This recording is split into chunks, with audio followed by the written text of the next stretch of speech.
All right, so today we're going to be breaking down Gary Halbert's famous How to Collect from Social Security at Any Age ad.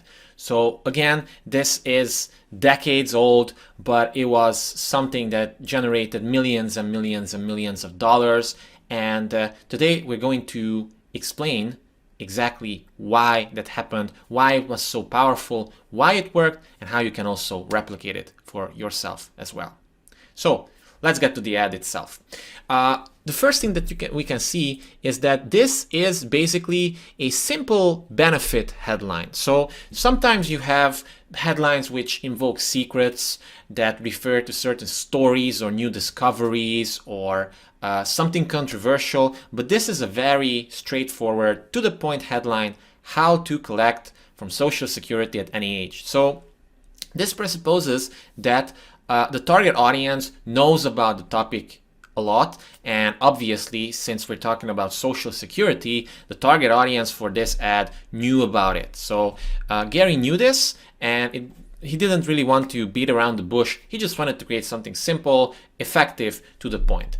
And as we go through the ad, we can notice things like that reinforce this message, basically, that this ad, this promotion, this sales letter isn't so long at all. In fact, it's only a couple of hundred words. I don't think it even hits 1,000 words. But all these things, but he managed to create a very direct message that resonates with people and that pulled in a lot of response. And that's why we're talking about direct response marketing here, because we want to generate response directly from people right from the ad itself. So the ad opens up with the question: would you like to know how much money you have invested in Social Security right now, to the penny? And this is, again, it's a direct lead, is that we call it. It gets to the point, and it opens up an interesting loop in people, because why wouldn't they want to know? They know that they have to pay a lot of money, and I mean, a lot of money gets deducted from their paychecks every single month, and to most of them, to be honest, this might seem as if, you know, the government is stealing that money. So they obviously want to know, and deep down, they crave a way to maybe get some of this money back. And what this ad is about, to be honest. Another interesting point is that right in the lead itself, we call the first few paragraphs, the first part of the ad, a lead, because it leads people into the sales message. Gary starts talking about walking them through the process very, very early on.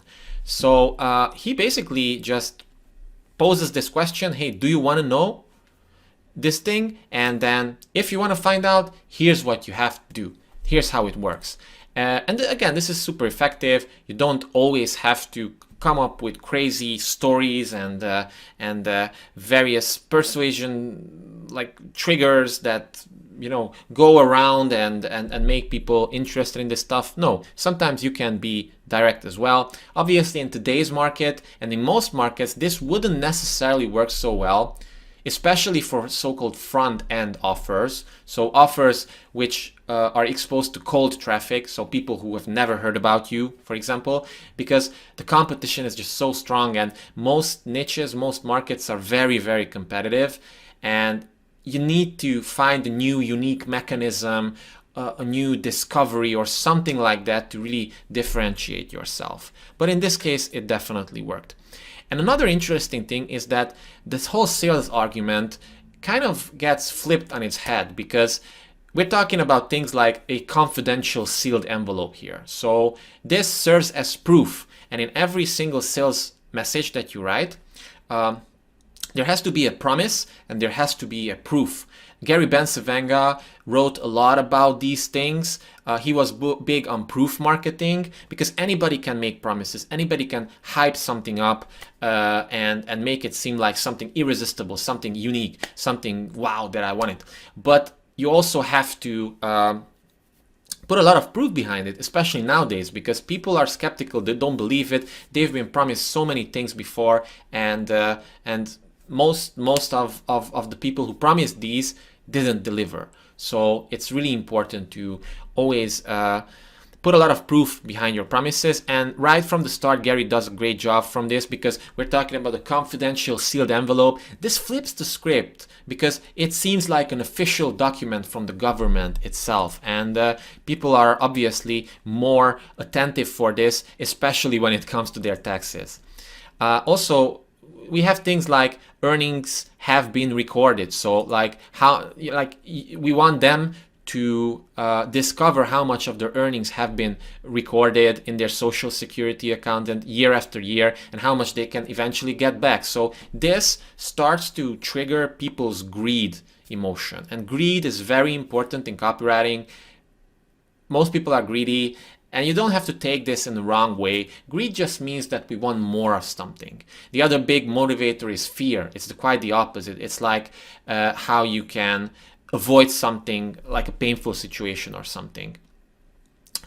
And then, the headline itself is repeated here one more time: how to collect from Social Security at any age.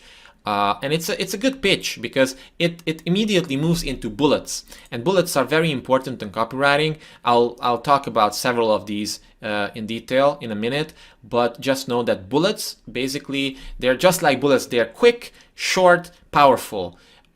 They just grab attention, they tease something, they create desire, they appeal to certain emotions, and each bullet has a powerful effect on how aroused you are in emotional perspective. And it's really important to evoke this emotional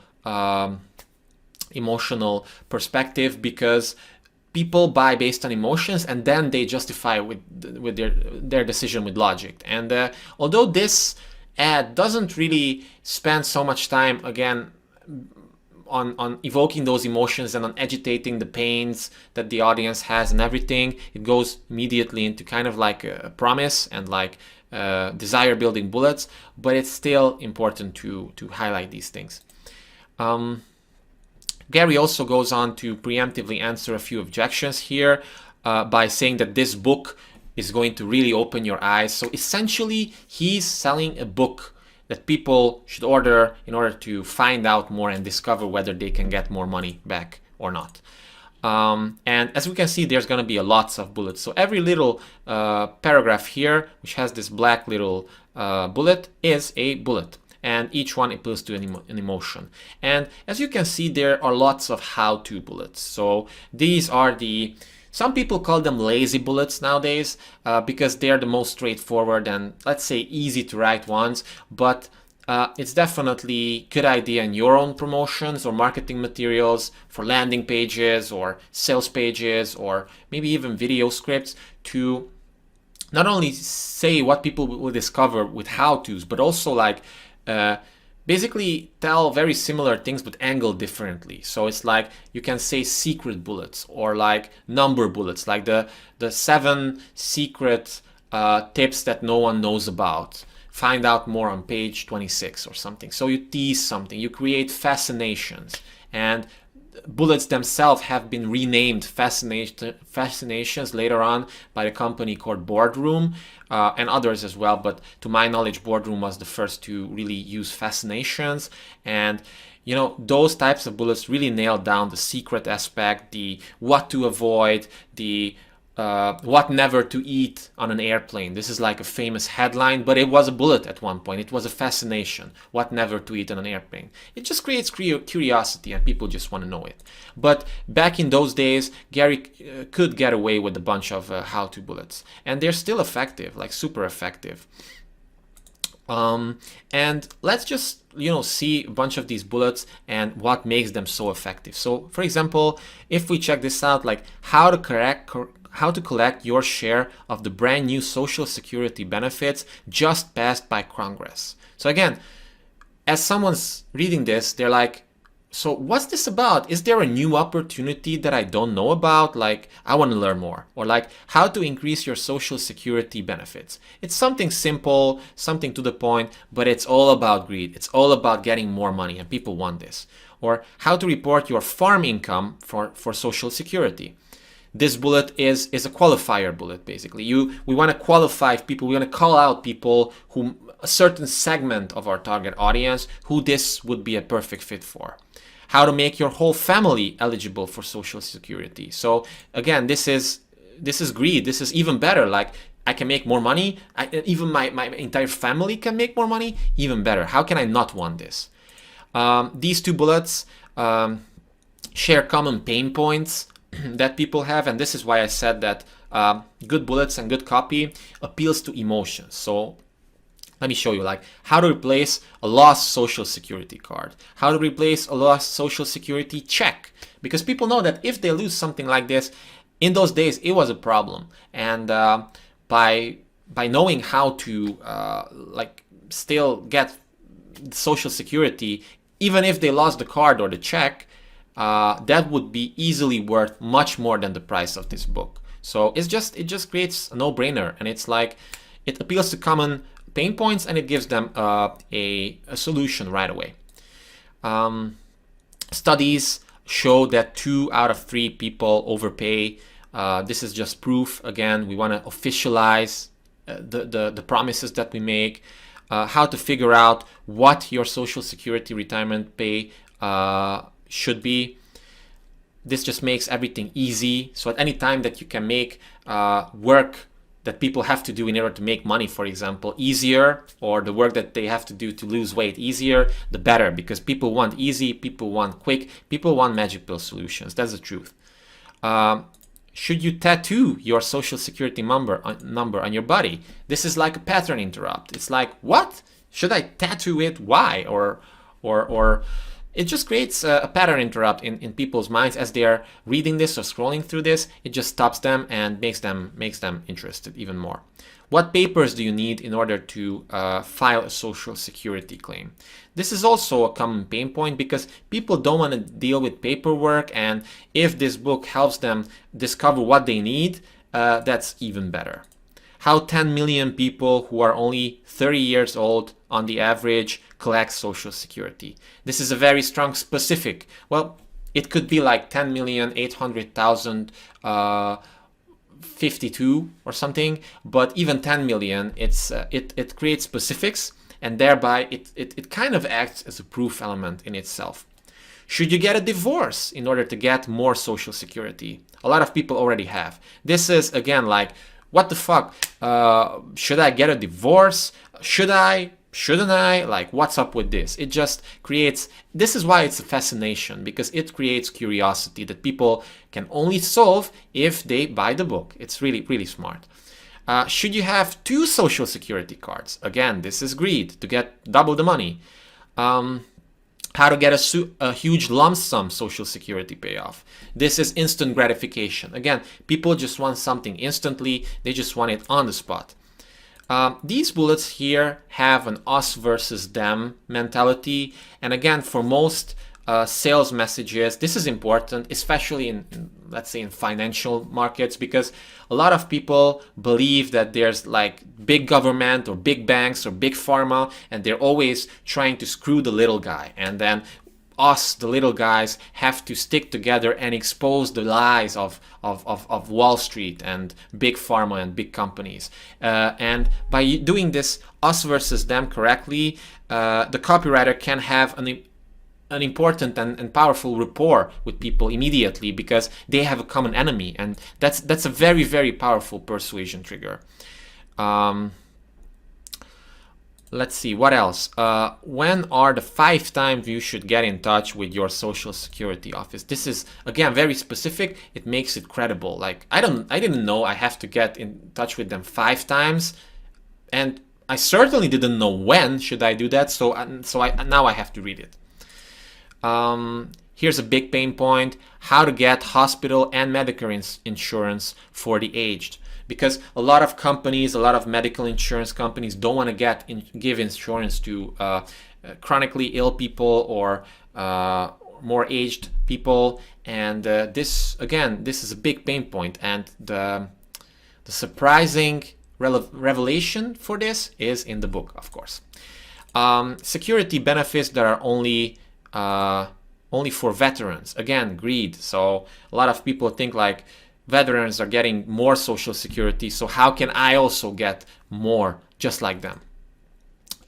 This part here, it's a price anchor. So this is a very short sales piece. And Gary jumps to the offer quite quickly after the bullets, but it's a good psychological trigger to, before presenting your price, you just anchor it to a higher price. So in this case, it's like, although this book can mean hundreds or even perhaps thousands of dollars for you, it is priced at only $3. So this is a very strong price anchor, because the upside of this book is thousands of dollars, and the cost, the pain, because everybody feels pain that when they spend money usually, the downside is only $3. So it makes the offer an irresistible offer in a sense. Then Gary goes on to answer a few objections, like how, you know, this book will help you qualify and how to do this and that and do all the dirty work for you. Then there's a money back guarantee, and reducing risk is very important for each sales message that you create, because people don't want to risk it. Even if it's just $3, they don't want to risk it. And by saying that, you know, this is like a 100% no risk offer, so that they get their money back basically, it just raises conversion rates way higher. What else we have? We have a knock 'em off the fence part here. This just means that at this point people are kind of on board, but some of them are on the fence, and this just knocks them off the fence. This just makes it an irresistible offer, a no-brainer, because Gary says that if you do not take advantage of your new Social Security benefits, you are only cheating yourself. After all, you have already paid for them. So it just makes it a no-brainer. Then we have some ordering instructions here, like what to do, where to send your coupon, what to do exactly. This is again very important, because people feel a lot of anxiety and even pain when they have to purchase something. So by explaining everything step by step on what will happen exactly, this lowers their anxiety and makes them much more likely to buy this thing.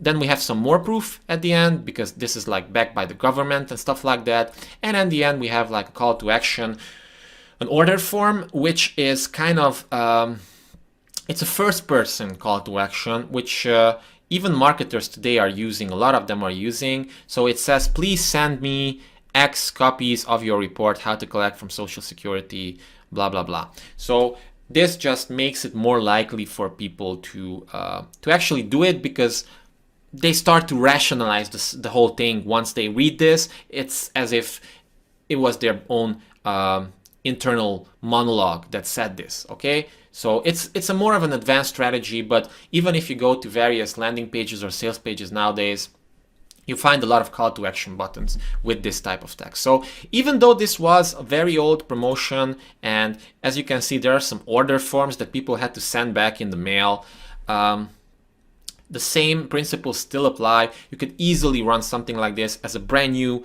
landing page, as a brand new funnel, a front-end offer, and you can just change this to a digital call to action, and basically that's it.